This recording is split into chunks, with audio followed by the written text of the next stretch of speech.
Horizon Zero Dawn, tips and tricks for navigating the hottest new open world Starting a new RPG. open world game can be overwhelming.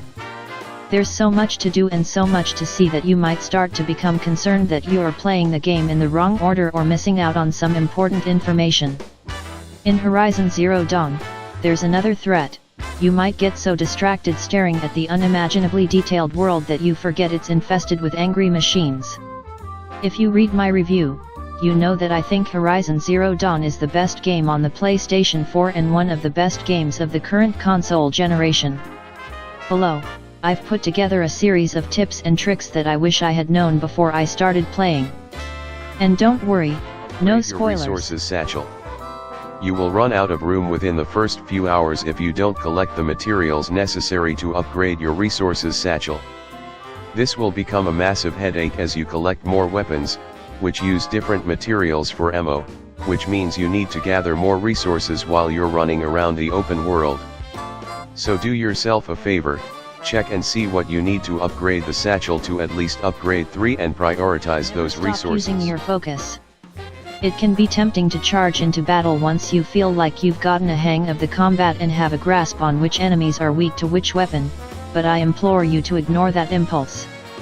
Both human and machine enemies travel in packs, and if you don't at least take the time to tag them before rushing in head first, you might not see that last enemy sneaking up behind you. Go to waste.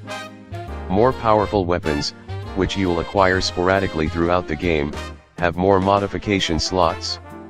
You're going to find dozens and dozens of mods as you run around the world of Horizon, so be sure to fill those slots every time you upgrade. P.S. I had to learn this the hard way, but modifications will be destroyed when you replace them. Thankfully, there's a skill you can unlock that allows you to safely remove them, but it'll cost you a whole bunch of skill points. Don't wait until then to replace crappy mods with better mods, but just be mindful before you start replacing mods willy-nilly. Skill points. You can focus on a specific branch if you like, but basically every skill on the top row of the skill tree will come in handy early and often. Throughout my playthrough, rather than work toward one specific skill at the end of one of the branches, I just picked the next coolest thing I could unlock. I'm not saying that that's the best route to take, but it served me well. But don't play scared. Aloy is more fragile than your typical action hero, but if you're light on your feet, i.e. have your finger on the dodge button at all times, you can take on a few machines at a time. That said, the stealth in this game is very forgiving, especially when Aloy's whistle only ever attracts the attention of one enemy at a time. Certain sections of the game are undoubtedly going to be easier if you rely on stealth, but if you have enough ammo and your medicine pouch is full, no battle is unwinnable. A couple dozen hours into the game, I still feel like I have a lot to learn when it comes to the combat system, but one habit that I'm glad I developed early on is to constantly dodge roll out of the way. Enemies in this game are incredibly persistent and are constantly in your face. Remember, most of them are giant robots, so unless you want to get crushed, you need to roll out of the way, line up a shot, take that shot and then start rolling again. Always be gathering. Never stop picking up material. I've managed to avoid ever running into a scenario where I'm unable to create arrows because I pick up virtually everything I pass by. In the late game, even if your resources satchel is fully upgraded, you'll still find yourself at capacity on a fairly consistent basis, so the second part of this tip is to sell what you don't need to merchants, or just trash stacks of resources you don't need if you're not near a merchant. There is a rarity system in Horizon Zero Dawn.